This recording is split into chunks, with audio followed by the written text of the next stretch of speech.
In just 3 years leading this football program, Dan Lanning has fielded some excellent football teams. But man, this 2025 roster, maybe now I'm just ingrained in it a little bit more and I get a little bit excited, maybe a little bit more. But man, this roster, I think, has the potential to be the best team of the Dan Lanning era. And it starts with the man himself, Dan Lanning.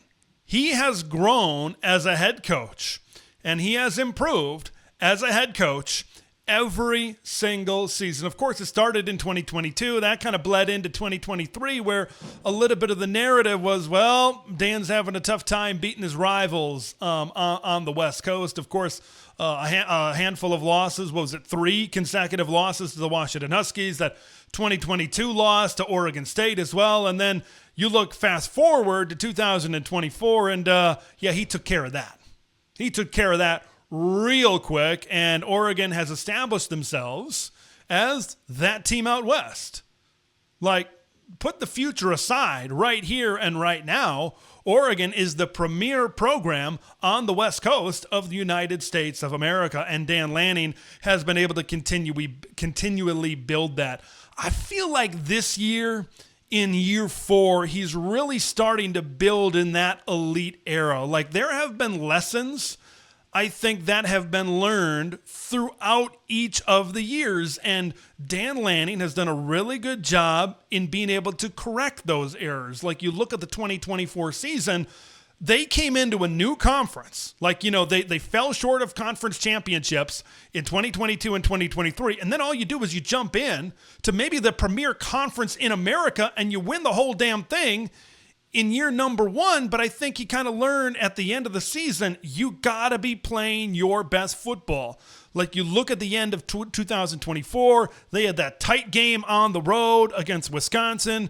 Injuries or not, I think Tez Johnson was out for that game. You got to beat that Wisconsin team more than 3 points. But hey, that's life in the Big Ten Conference. Sometimes you have games like that. You look at the Big Ten championship game where, it was certainly not their best defensive effort, although they won the game against Penn State.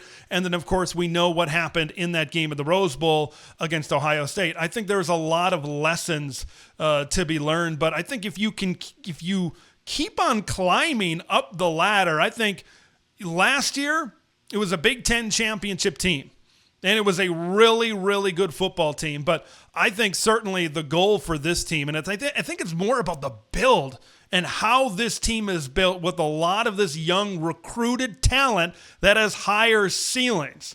And I think that's what excites me most. I think in some of these areas with some of these players with Oregon's 2025 roster, and why I think why I think this team has a case to be the best team of the Dan Lanning era, because there's been transfers added at some of these spots, because that's what you need to do when you're kind of building a program and you're kind of changing the mold and you're changing the traits of what you want certain players and certain position groups to look like. But now, not only do I feel like Dan Lanning has kind of learned the lessons over the years, and this is a year that I feel like is really the start of his elite era at Oregon. I also feel that because now you're starting to see these 4-star guys, these 5-star guys, they've built the program. Okay, Will Stein is the offensive coordinator. Tosh Lupoi is the defensive coordinator. They're looking for certain guys with certain traits. Now they have those guys on the team that have higher ceilings. We've seen some of these transfer guys, and they've said as much as well. Like the guys that are now departing the program, like at corner, for example, the Nico Reeds and the Jabbar Muhammads. Good players, but in the future, starting with this 2025 season, right, there might be higher ceilings for the players that are going to be playing those specific positions. I think a big thing for the coaching staff as well is just the cohesiveness and the stability of this coaching staff as well. I think if you continue to stack years on top of each other with familiar position coaches and familiar coordinators, like this would be year 3 upcoming here of Will Stein as the OC. Tosh Lupoi, of course, has been around. Tony Tuioti is the D-line coach on the offensive side of the football. Okay, we know the Will Stein offenses have been some of the best offenses in all of college football. And this is not the first time I've said this, and this is not the first time that maybe other people from a national landscape have said this. I think you have a really good package with Oregon's offense, but I look at the personnel at some of these positions on offense, and I think you're going to unleash a whole new level of offensive football, which is certainly saying something considering the numbers and the production that this team certainly put up in 2023.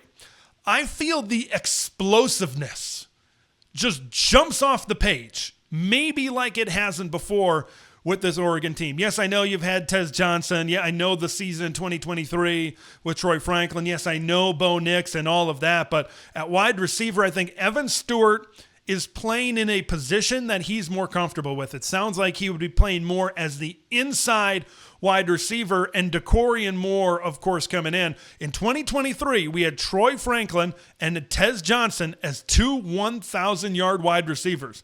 I think those two aforementioned guys could certainly be in that mold. And then, of course, the talent that is Dante Moore. I think a lot of people look at Dante and they look at that film at UCLA, which certainly had its highs and certainly had its lows. But they look at that with Dante and be like, ooh, that wasn't that great. I'm like, ooh, he was also a true freshman that particular season. But he's what now, 3 years removed from high school football?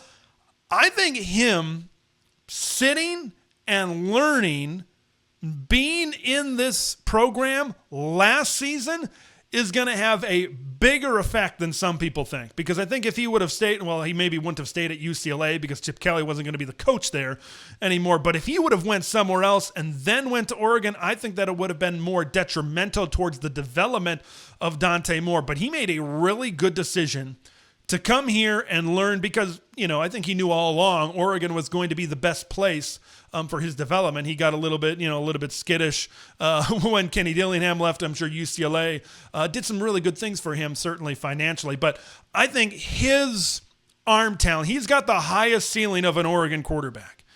And maybe this is me looking through green and yellow colored glasses. It could possibly be, and being the ultimate optimist.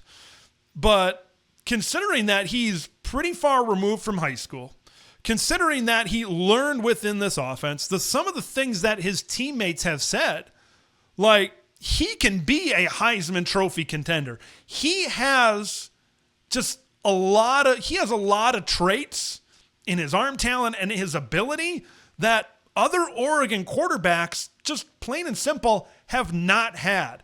I think you're going to unleash the explosive play more than we have seen with Oregon football, certainly in the past. Kenyon Sadiq is another one. Hey, I haven't talked about him in a few shows. Kenyon Sadiq. I'm happy that I get to talk about him again. Terrence Ferguson is going to go down as one of the best tight ends in Duck history. But man, Kenyon Sadiq, just his uniqueness as a weapon, I think opens things up a lot more with him. Don't sleep on Jamari Johnson transferring in certainly as well. I just think it's just the hallmark of what Oregon is building right now, where you just continue to expand on some of these high ceilings and these best ever type of talents. And I think certainly these guys provide that. The running back room is loaded. Okay, you had Bucky Irving in 2022 and 2023. He had back-to-back 1,000-yard seasons. You had Jordan James, Noah Whittington certainly in there as well. But I don't think you've ever had a running back room this loaded. With Mekhi Hughes, who very well could be the most talented back of the Lanning era. Hey, Bucky Irving was pretty damn good. He did pretty damn good in the NFL in his rookie season as well. But we know what Whittington can provide. And Dink Riggs, man, he is getting all that hype. I think you've got a true three-headed monster in the backfield with Poncho and Pranon. I think you've got really good interior offensive line blocking and guys that can really pave the way for this run game. I just kind of look around at this whole thing, and I think, and I've said this many times before, I think this offense is going to be, production-wise, maybe more like 2023 than it was in 2024. But I think this offense in 2025, it's going to be, offense is never going to be a problem for Oregon. I think the thing for me that maybe really takes it over the top, that I'm very excited about, is defense.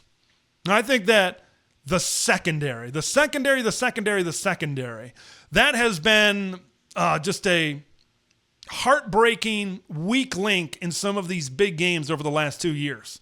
You look at Washington, and they just couldn't cover those receivers in the Pac-12 title game. Of course, we all know what happened. Defensive backs getting turned around, out of position in the Rose Bowl in that quarterfinal matchup.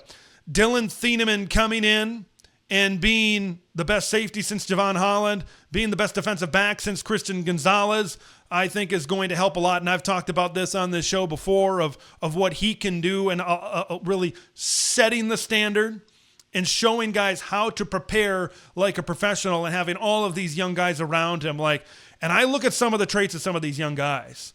A lot of people, whether it's been press conferences, whether it's been other people I've talked to, Ife Obadegwu has freakish athletic ability. And a lot of people love him. Maybe Jaleel Florence, possibly coming off of an injury as well. Dalen Austin plugging into that nickel spot. And you combine these transfers with Jaden Kennedy and Theron Johnson. I just think I put it all together. I think there's a lot of those elite traits, the length, the range that Oregon has been looking for in the secondary. There are guys that check those boxes. And I think that there is really good depth here in the secondary. You got to look at a guy that's 6'5" in Kingston Lopa that could be back there playing safety next to Dylan Thieneman. And if it's not Lopa, it's Woodyard. That's some pretty good depth at the safety position. And we know what's out there at corner, and we know what's out there at nickel. Alone, if the secondary can play on a much better level, this is a football team that's going to be much better, especially towards the end of the season. I don't think you're going to see the 2025 team come out and just kick the door down right away. I think the offensive line is going to have to gel together. These young guys in the secondary, like I just talked about, they're going to have to figure it out. But for me, I think this team is built to be strong at the end of the year. This team is built where some of these young players, they get to game 6, they get to game 7, they get to November, they get to game 8, they get to game 9, they get to game 10. That's where things, okay, now they are a little bit more familiar. Now you're really starting to see that skill set really unleashed, whereas maybe you didn't see that in that first couple of games where they're still kind of figuring things out. Where you combine the veteran presence with the young players, I am extremely, extremely excited. And you have guys like a Mateo and a Bear and a Mari and Bryce in that front group that we know can be all Big Ten type of players. The defense really starts to have me excited. And you have a head coach in Dan Lanning that is a defensive guy at heart. And I think he knows, he's loved what the offense is certainly doing right now, but he knows in his heart of hearts to win a championship, you need a great defense. And I think the thing that sets this 2025 team possibly apart and makes a case for this 2025 team is this defense. I'm feeling more comfortable each day that goes by that this is going to be the best defense of the Dan Lanning era. Coming back and circling back to the secondary and talking about Dylan Thieneman right now. When you look at past safeties, you look at Evan Williams, who's a 4th or 5th round draft pick. You look at a guy like a Steve Stevens. You look at a Tysheem Johnson. You look at a Kobe Savage. All due respect to those guys, they filled a role, and some filled it well. But Dylan Thieneman has taken this thing to another level. These guys that are coming in here, specifically at safety, are taking it to another level and other parts of the defensive backfield. And I think considering the way the last 2 seasons ended, having that shirt up and having that unit potentially playing as well as they could be playing towards the end of the 2025 season, maybe that alone could really make this team the best team of the Dan Lanning era in 2025. I think there's a lot to certainly be excited about, and there's a lot that could make a case for 2025 being the best team. This team just continues to climb the ladder.